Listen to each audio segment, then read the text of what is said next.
पुरी गोवर्धन पीठर पीठाधीश पूज्य स्वामी निश्चलानंद सरस्वती महाराज को 2 दिनिया तालचेर गस्त कार्यक्रम पर तालचेर रे व्यापक आयोजन होईछि।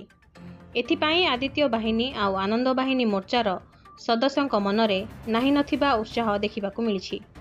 एही अवसर रे जगतगुरु शंकराचार्य तालचेर बाघमरा ठारे श्री शंकराचार्य गौशालार शुभारंभ करने सह देवलबेड़ा दुर्गा मंडप ठारे दिव्य संदेश प्रदान करिवार कार्यक्रम रही।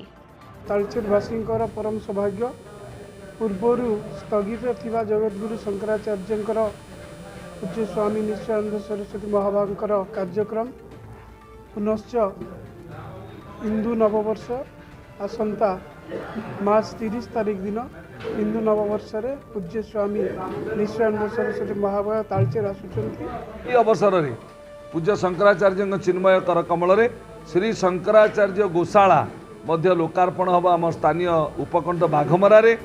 तेणु गोवर्धन पीठर गौशाला ना हो श्री गोवर्धन गौशाला, किंतु तालचेर कार्यकर्ता माने एठी सम्मिलित होइकरी जो गौशाला लोकार्पण करने को जाउछन ना देइछन श्री शंकराचार्य गौशाला। एही अवसर रे बहु साधु सन्थ राज्यर विभिन्न पीठरू आसुछंती। एथिपाई बहु संख्यार आपणकर सहयोग चाहिए आयोजक बंधुगण। जी आसिया आम बहुत माने बहुत चेष्टा करूँ। गत थर भी टी पोस्टपोन होता बट आम एथर बहुत रेडी अच्छु गुरुजी आम गौशाला रेडी। जी आसी पहुँचे ये 29 तारीख में आमर संजीव राउत डॉक्टर घरे से बास करेंगे एवं 29 तारीख दिन आमर गौशाला पूजन हम तापर आमर 5टा समय आमर धर्मसभा हम। आम सब गुरुजी भव्य स्वागत पाई बहुत किसी आयोजन करूँ एवं आपण मैंने समस्त अनुरोध यही धर्मसभा आपण मैंने बहु संख्यार जोगदे आम मानू एवं गुरुजी को समस्त गौरवान्वित कर।